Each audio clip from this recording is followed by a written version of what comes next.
Right. Good afternoon again, everyone. For those to whom I greeted earlier a few minutes ago, we now are mostly here, and so may I welcome you to the first BIPS webinar of 2024 and wish you all a happy new year. This is Dr. James White, Persian Poetry on the High Seas, Migration and the Making of an Early Modern World Literature. Dr. James White studies late medieval and early modern Iran from a transregional perspective, examining how writers and their patrons use shared sets of cultural concepts to construct what scholars now call the Persianate world. His recent book, Persian and Arabic Literary Communities in the 17th Century, explores the agency of early modern writers who migrated between Iran, India, and the Arabian Peninsula, forming a consciously globalizing literary culture. Dr. White is currently Departmental Lecturer of Persian Studies at the University of Oxford. He previously held research and teaching roles at Cambridge, also Oxford, and the Freie Universität in Berlin. And without further ado, I will let Dr. White get started. James, please carry on. The floor, literally and figuratively, is yours. Thank you. Hello, everyone, and thank you very much for coming. I'm just going to share my screen. Okay, so my book focuses on the Western Indian Ocean during the second half of the 17th century and examines the lives and works of poets who migrated between Safavid Iran, the polities of India, among which the Mughals were the dominant force, and the Arabian Peninsula. Now, that probably seems a fairly specific topic, and you might well ask how I came to research it, why anyone would focus on migrant poets as a group of authors, and why their movements are particularly important in the late 1600s. So what I want to give you today is a sense that Persian literature of the late 17th century consists of a very large and little studied corpus of texts used across the Middle East and South Asia, not just in Iran, but in places like Mecca and Hyderabad too, and that migrant poets are really key agents in making the corpus into an intertextual dialogue that linked authors in different places through the use of shared forms and themes. You might think that these kinds of dialogues are a purely literary phenomenon, but I want to show you that there is more at stake here. And authors came together in new cities and wrote collaboratively by penning responses to one another, for example. They were also building communities of shared interests that helped to shape education and curricula, what we might call ethics, politics too, because a lot of this is happening within courtly context. So I see the poems that I work with as the material traces of an extremely complex social system. And I also see the expansion of this system into new places and territories, spearheaded by the movement of people, as a kind of globalization of ideas and ways of being. So I think this is an interesting starting point. This is a leaf from an autographed manuscript of a work called Tazkere Nasrabadi, Nasrabadi's biographical anthology, which was completed in 1676 by a writer called Muhammad Taher Nasrabadi. Nasrabadi lived in and around Esfahan, which had become the capital of Safavid Iran. He came from a wealthy landowning family that had fallen on hard times, but still retained its country estate, which he inherited. Over the course of his life, Nasrabadi became a very prominent member of the Safavid literary scene, mostly as an essayist, an editor, and an arbiter of good taste. He tells us that he first began to appreciate poetry late in his teens after the death of his father, when he began to visit coffee houses where courtiers, poets, and the ordinary people of Esfahan came together. It was among them that he felt a sense of belonging. In later life, when his renown as a literary figure had grown, he founded his own coffee house behind the mosque at Lonbarn in a suburb of Esfahan, where poets would seek him out on their visits to the Safavid capital. In so doing, he became an important node, really, in a network of poets that expanded across West, Central, and South Asia. In his middle age, Nasrabadi set himself an enormous task, which was to bring together his experiences, his notes, and his memories, and to produce a written record of the state of Persian poetry in his own era, preserving the lives of the poets for posterity. The result is his Tazkere, which contains entries on roughly 900 poets about whom he could gather information. Of these, around 10% were acquaintances that Nasrabadi tells us he met. Possible that he actually encountered many more, but he explicitly mentions having met about 90 of them. These friends then transmitted information about other poets to Nasrabadi, corroborating biographies and offering alternative sources for lines of poetry. The result is a text that is rooted in exchanges that happened in Isfahan, but which actually expands to encompass poets who traveled through Iraq, for example, Syria, North India, the Deccan, and even as far away as Ethiopia and Europe. And in my mind, the Tazkira is a fantastic source that we can harness to understand how social connections between poets generated intertextual connections between poems. Rather than starting with divans, the collected works of individual poets, and then comparing them and combing through them to find examples of intertextuality, what I prefer to do instead is to use the Tazkira as a kind of source book and focus on exploring interactions between poets who Nasrabadi says met one another. So just to give you a sense of who was writing poetry in the 17th century, here we can see two sets of data on the professions of migrant poets who are mentioned by Nasrabadi. On the left, we have poets who came from elsewhere, principally from the Iranian provinces to Isfahan. And on the right, we have poets who emigrated from Iran to India. The first thing to note is quite how many people were writing poetry in the 17th century and how verse is actually bringing people from very different professions and walks of life together. So it's not just professional poets, but also religious scholars, bureaucrats and officials, artists, craftsmen, servants, merchants, musicians, doctors. There's even one innkeeper in this list. There are some quite major differences between the two groups, that is, those who came from elsewhere in Iran to Isfahan and those who left Iran for India. We can see that only a small proportion of writers on the left here who came to Isfahan traveled seeking careers as professional poets. Most were drawn there in order to study the religious sciences at one of the state madrasas, or were involved in the life of the royal court as high-ranking bureaucrats, ministers of state, or secretaries. Trade and the crafts also represented significant reasons why poets traveled to Isfahan. In general, these statistics give some indication of the degree of centralization that Safavid Iran experienced in the 17th century. The biographies also show, I think, that many poets tried to find success in Isfahan before considering emigration to India. If you look to the right, we have a remarkably high number of the poets who are mentioned in the anthology. 178, that's about 20% of the number of poets who are studied by Nasrabadi, who travel from Iran to India. Of these, 157 go to Mughal North India, and 21 go to the Deccan sultanates, mostly to Shi'i Golconda. This figure exceeds the number of poets who migrated from other locations in Iran to Isfahan, indicating that India was an attractive destination for provincial Iranians. It's likely that those who lived in eastern Iranian cities, such as Mashhad, for example, may have found it just as easy to migrate to North India as to Western Iran. As the table shows, there are many more professional poets among the migrants to India. They come in top spot. So trade and politics come in second and third place, respectively, indicating the importance of the Mughal Empire to Iranian mercantile activity, the durative elite networks which connected the Safavid, Mughal, and Deccan. Merchants represent a small proportion of subjects in the anthology as a whole, but a significant minority of the migrant poets, showing the importance of trade to transnational movement. So this is a map of the Western Indian Ocean, the region over which Tazkira and Nasrabadi ranges, and all the cities that are marked here were important centers where poets met and created dialogues with one another.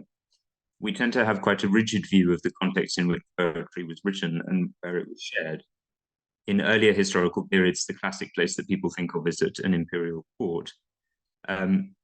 It's true that courts, for example, the Safavid court in Isfahan, the Mughal court at Shah Jahanabad, the Qutb Shahi court at Golconda, certainly are important in the 17th century, but so are many other non-imperial settings, the urban environments of cities in particular, including public spaces like shrines where people would go for the day or for an extended period of time and meet and talk.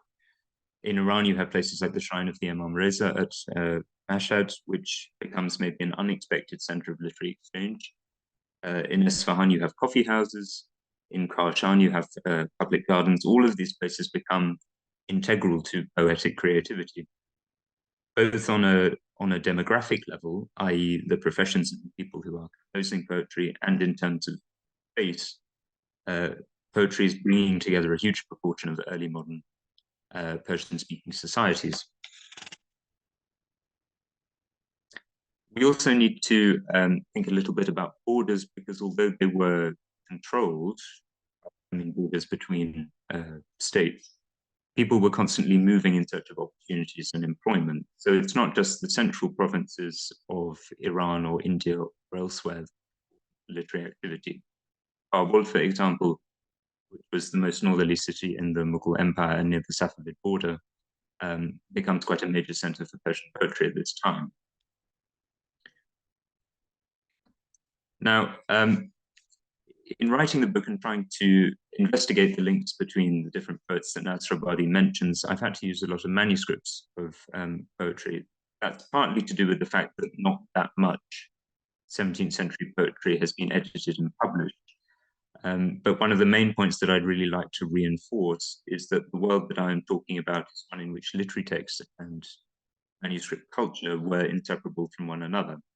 There was no print, obviously, and you couldn't go into a bookshop in Esfahan and get exactly the same edition of a text in Agra or in Hyderabad, because every manuscript has the potential, at the very least, to offer a unique recension.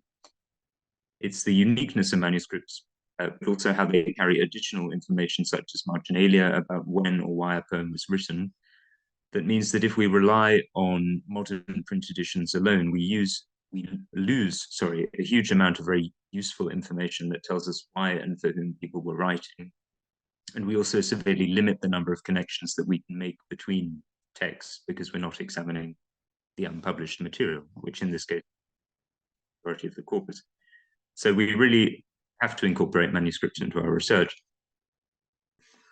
So access to manuscripts is not only important today, it was also important in the 17th century. Writers could not read the same body of works wherever they were. The materials that they read were shaped by the basic practicalities of what was available to them. Contemporary, freshly composed works of literature generally circulated semi-privately in authors' notebooks or commonplaces, or in divans, collected works which were not subject to mass reproduction. This tied the process of reading to the practice of sociability, because it was only by meeting people or corresponding with them and reading the texts that they permitted you to see that you could maximize your own knowledge of contemporary corpus. Nasrabadi has a story that brings this point out. He writes of a close acquaintance named Mullah Ali Beg, who had spent a considerable amount of time in Nasrabad, had taught the young Nasrabadi calligraphy, and had retired to the village. Despite the long-lasting connection between the two men, Nasrabadi struggled to gain access to Mullah Ali Beg's collected works, as the only manuscript copy of them was owned by one of Nasrabadi's relatives, who refused to let the anthologist consult it until the Tazkira was nearing completion. So this is a family squabble that prevents Nasrabadi from reading a manuscript. But on the other hand, Nasrabadi was able to correspond with the poet Enayat Khan Ashna, a nobleman of the Mughal court, who sent him his collected works in manuscript from India. So place not only your place as a poet in space, the city in which you live, but also social positioning becomes extremely important, because in a way it determines the kinds of dialogues that authors can construct. I think my favorite illustration of this point is a manuscript which is the Jang or miscellany of an Iranian poet and merchant called Fayyaz, who was a brother of the religious scholar Muhammad Baqir Sabzavari. Like many other poets and men of letters who carried commonplace books on their travels, Fayyaz had this little blank book that he took with him on his business trip. He journeyed between Safavid Iran, Arabia, the Mughal Empire, and the Sultanate. Whenever he encountered authors during his travels, Fayyaz asked them to inscribe verse or Shi'i exegetical texts in his miscellany, with the result that his manuscript contains notes in Arabic and in Persian in the hands of upwards of 37 poets and scholars of the period, many of whom, coincidentally or not, are also mentioned in national ecology. Fayaz's miscellany gives us a very material sense of migration's role in creating literary communities. The really interesting thing about it is that it contains entries made in the port cities of Bandar Abbas in Safavid Iran, Surat on Mughal India's west coast, and Musulipatam, the Qutb Shahi Sultanate's main port on India's southeast coast, showing how encounters happened as poets embarked, disembarked, and waited for passage. So it's a very tangible demonstration of how chance encounters between people could generate textual connection. Here on screen, you can see the autograph of the poet Johari, recorded in the port of Musulipatam in 1057, 1640. There we go. So what happened when poets arrived in new cities in search of opportunities and connections, and how did they affect where they settled? This is an interesting line from a ghazal, a short lyric poem by someone called Faraj Allah Shushtari, who migrated from Iran to Hyderabad. Even though it's a lyric poem, it's written with a kind of panegyric intent. It praises the Sultan of Hyderabad, Abdallah. The poet says here, Rashke Iran shod Deccan dar ahd Abdallah Shah, harche khahi ast, amma balde Shiraz nist. The Deccan has become the envy of Iran in the age of King Abdallah. It is whatever you may wish it to be, but there is no one of Shiraz. So the piece as a whole is a deliberate attempt to make new meaning out of familiar imagery, marking dissonance in a way, and the poet's dislocation from Iran after his immigration. The Deccan's physical distance from Iran, its climactic and cultural differences, force a reinterpretation of familiar imagery. The idea is that the whole concept of the wine of Shiraz and Nowruz in Iran really make no sense if you're sitting reading a poem in India, which has a completely different environment. So there's an acknowledgement here that a lot of the stock images in Persian lyric poetry, as it has been honed and practiced in Iran, lose their concrete or their tangible meaning when a poem is written and performed elsewhere. However, they still work as tropes because readers know the earlier poems, or it's assumed that readers know the earlier poems, the work of Hafez, understand the symbolism. And I think it's emblematic of how migrant poets built links actually between back home in Iran and these new worlds that they were constructing in South Asia. It's a clever way of ensuring that audiences in India can still consume the kinds of poetry as audiences in Iran. And in that sense, it's building communities of interest. Now, I wonder whether I can minimize it. Perhaps not. So one of Faraj Allah's contemporaries in Hyderabad was a poet called Saleh Yazdi. We have a copy of Saleh's Divan that is annotated with remarks on when and where he composed his poems. I put in chronological order used to reconstruct his biography. This shows how much he moved, the kinds of audiences that he tried to engage with as he migrated, and how he managed to link people in different places through his poetry. So he starts off in his hometown of Yazd as a young man, praising the mayor of the city, and then moves to Shiraz, where he writes poems for the provincial governor. He then goes up a rung and moves to the capital at Esfahan, where he writes a couple of pieces for courtiers. In about 1635, Saleh then decided to emigrate to India. We can trace his path from Esfahan to Baghdad and then to Basra, where he seems to have caught a ship. This is all through dated poems. He arrived in North India and dedicated a few pieces to members of the Mughal court before heading south to Hyderabad and the Qutb Shahi Sultanate. So the quantity of his poems dedicated to the elite of the Qutb Shahi Sultanate suggests that it was in the Deccan that he found a consistent source of royal and aristocratic support.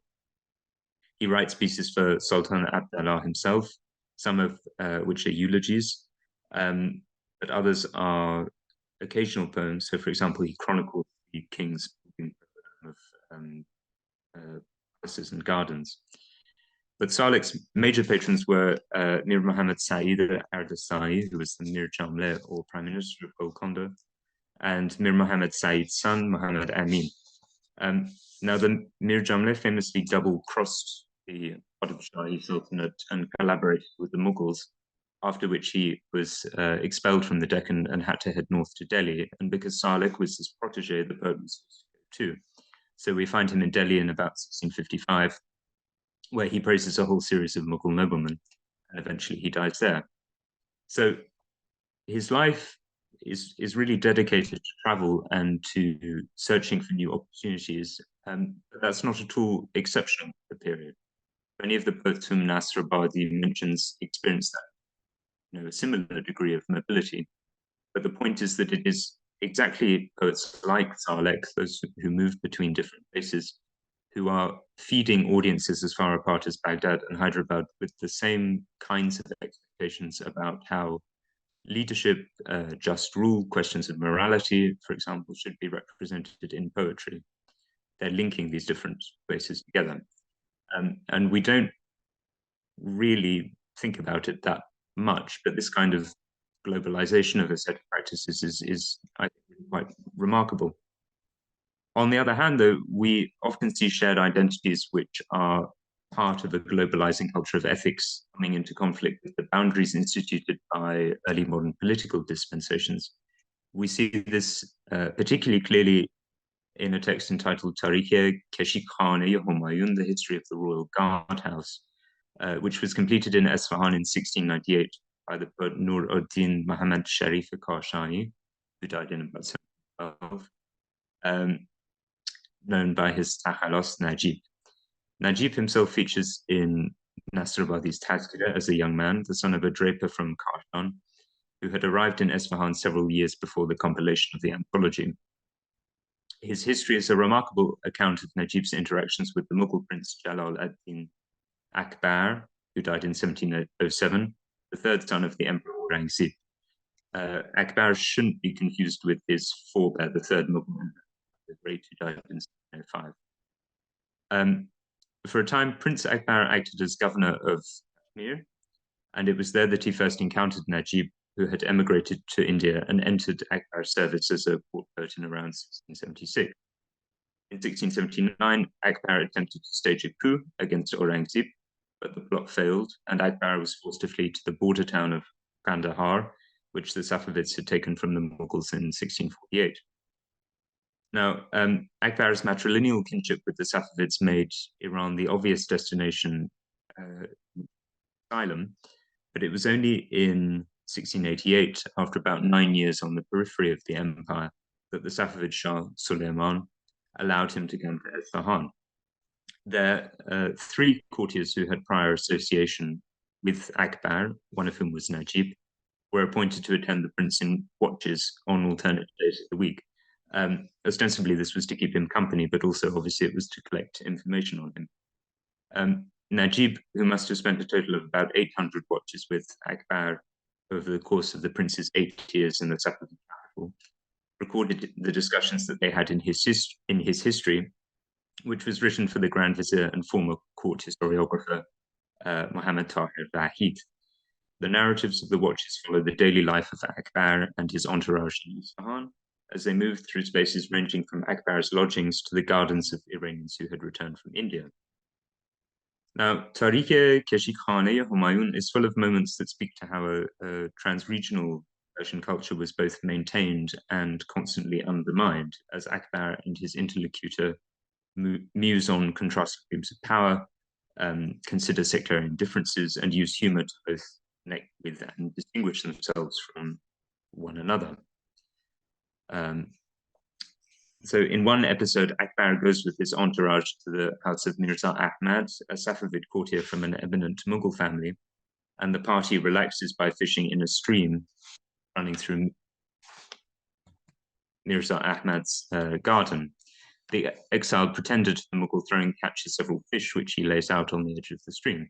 He then asks his companions what the fish are saying as their mouths convulse, promising the haul to the winner of the contest. So the different courtiers each, they go around the group and each courtier has to have at interpreting what the fish are saying. One follower imagines that they are greeting Akbar the emperor, Another pretends that they are predicting how they will sate the party's hunger.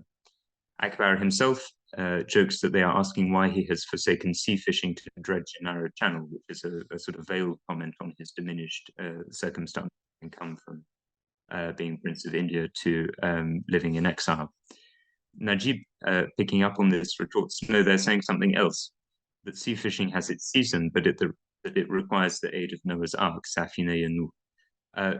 Noah's Ark is conventionally understood as a reference to the Shiism, and so his implication is that if Akbar wants to launch an assault on the Mughal Empire, he should first convert to the Safavid state religion. Akbar is noticeably embarrassed by this comment, and other courtiers tell Najib to be sincere. He tries again and says that they are asking for water.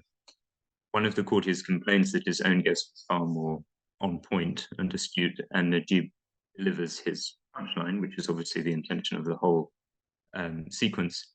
He says, just so, a leech knows the tongue of a fish better than anyone, i.e. he's calling the unnamed courtier a leech. Akbar collapses with laughter and rewards Najib's fish. So even though a fishing trip is ostensibly something innocuous and bucolic, the interactions between Akbar, his entourage, and Najib are based on this rather complicated mixture of mutual distrust on the one hand and a shared way of being on the other. Akbar's dreams of following in his ancestor Humayun's footsteps and returning to India with a conquering army must have seemed delirious to critical audiences in Iran. And there is a sense in which Najib's initial remarks are slightly cutting. His veiled remark on Shiism, dismissed as sarcasm or rams by the others, implies that Akbar should realize how dependent he is on Safavid support. At the same time, Najib is present at the gathering as Akbar's boon companion, so he's filling a social role, and there is an expectation formed through convention that he discharge the resident wit and make the pretender laugh. When he does this, Akbar says to him that he has done his job. He says, so ultimately, here we have two visions for 17th. On the one hand, we have circulation of poets with what seems to be very little regard for the boundaries of different states and the creation of a literature that is globalized in the sense that cognate images and forms of representation are being used around the Western Indian Ocean. So communities are connected with one another and a transnational is being formed. But at the same time, this literary field is not completely independent of political power. And actually, a sort of exclusivity is key to community formation in general, because shared interests always have their limits. There were huge political changes going on at the time that I'm discussing. So, for example, the Qutb Shahi Sultanate, where Salek worked, was incorporated into the Mughal Empire in 1687. So its court poetry effectively lost its primary audiences, and the community that had sustained Salek disappeared. Najib was writing for Akbar, a man who fantasized about becoming an emperor, so his poems only made sense, imagined, to a very limited in their initial recensions. So I think we have to study both broad intertextual connections between these kinds of poems and the rest of the corpus, and reconstruct very particular local debates that authors were trying to engage in when they composed, because ultimately that's the only way that we're going to understand the corpus of 17th century Persian literature and the remarkable ways in which societies across the Persian world were connected to one another. And that is really what I've tried to do in the book. Thank you very much. Right, James, thank you very, very much for this. Let me take the first question there. And the first question refers to the slide on society in motion. And there, the questioner says, in the table regarding the migration of Persian poets to India, there was a reference to professional poets, in inverted commas. Could you please explain what professional poets meant in the context of the late 17th century? Yes, professional poets means people who make living through composing poetry, through prose poetry, but there are also many other ways you can write for friends, for example, or you can write for subscribers, and you can earn through living. You can earn a living through writing. Professional poets stand in contrast to people like members of the clergy, for example, musicians or bureaucrats who are not earning an income necessarily through writing poetry. It's the monetization of the poetic craft. Right. Could I follow up on that just for a second? So what you're saying is that these professional poets would be distinct from poets whose sole patron was the court. In other words, they had different sources of income from different, as it were, audiences. Well, it's complicated because there are instances. I mean, when people travel, generally, no matter what their profession was, my sense is that they often tried because a trip, for example, from Iran to India was a huge investment. So people generally tried to take advantage of that, and if they find goods to trade, no matter what their job was, then they would take something with them. And so you find examples of that, i.e., people who are going to work to import producing poetry who decide to sell precious goods on the way, for example. But you also find the reverse. I mean, there's a famous poet called Shahpur Tehrani, I think, of the period, who travels, known as a professional poet, but he travelled to India, and the biographers are very clear that a lot of what he was doing was mercantile. So he was trying to make a living through trade as well as. Is this solely monetary, or are there examples of non-monetary compensation? Um, Room and board is, I guess, what I'm thinking of, that sort of thing. yes, I mean, there are, well, in the anthologies that I've studied, there are examples of people being given items of clothing, for example, but um, they're not, those kinds of transactions don't actually occur that frequently. Mostly it's monetary compensation. Okay, terrific. Okay. Next question. Thank you for your lecture. Did the poets from Deccan travel to Iran, and when they did they also face rivalry from Iranian poets in Safavid courts, just as Iranian poets did in the courts of the Deccan sultans from Deccanate poets? So there are a limited number of examples of poets traveling from South Asia to Iran. The ones that I've been able to find are not from the Deccan, they're from Kashmir. But Nasr Abadi, in his anthology, mentioned several poets, one of whom was called Darvish Yusuf Miri, for example, who emigrates from Kashmir to Esfahan. He settles there, he gets married, and he becomes a host, a great host of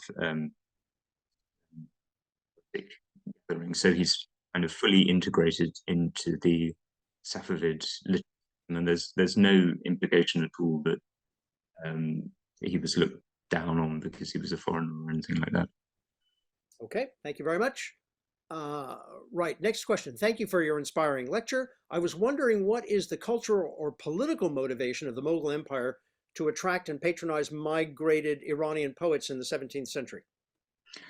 I think I don't necessarily think that there was a sort of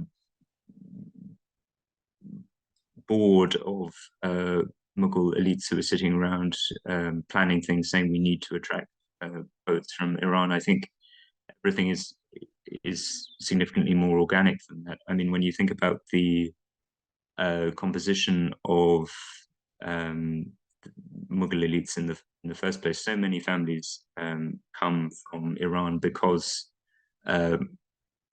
intra-Asian migration is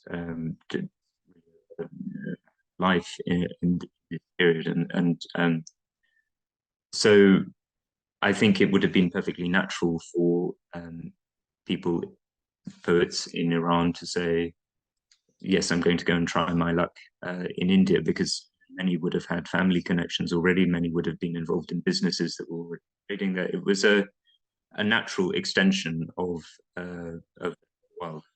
Okay, thank you very much. Next question. Thank you for sharing your insights. I'm wondering if you could tell us a little bit about social political conditions in India during this era and why poets chose India in particular. Well, I mean, it really depends. I mean, South Asia is a vast place, and social conditions varied very, very widely. So it depends what you're talking about. But I mean, factors that people tend to bring up when thinking about why poets were traveled in the first place. You know, you have issues of kind of an abundance of resources. There are questions of taxation.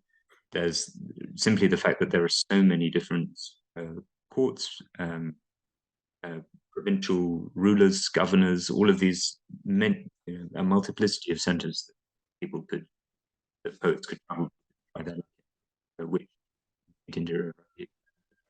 So I talked a little bit about the centralization of in the 17th century, and I mean, it's not the case, as I said before, that Esfahan was the be all and the end all. You could be a poet who went from Lahijan to Mashhad, and there are examples of poets who did that. But many people wound up in Esfahan one way or another before they decided to emigrate. Okay, thank you very much. Have you uncovered evidence of travelers or poets moving from Iranian or Central Asian sphere to India who carry with them written manuscripts and then having illustrations added in the subcontinent? Might they have transported these objects as a means of currency or funding sources? Well, there are examples of painters who are also poets according to Nasr Abadi. I mean, not professional poets, but they are painters who happen to write the batons, who travel from Iran to India, and I would assume that they took with them the materials of their trade. So I think it's highly likely included manuscripts.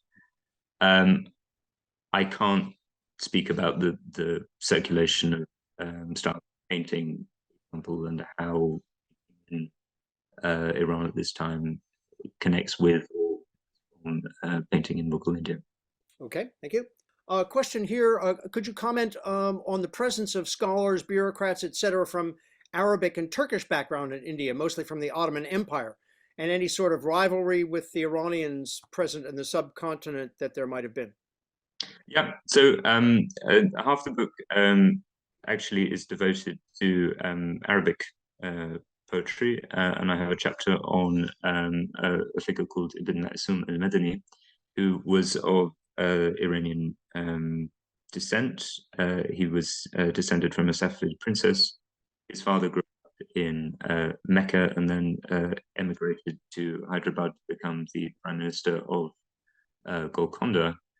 And so there is a large presence of Arabic-speaking poets, writers, authors, state officials in South Asia in the late 17th century, but their identities are often very complex. So Ibn Maksum's father, for example, Muhammad Ahmed,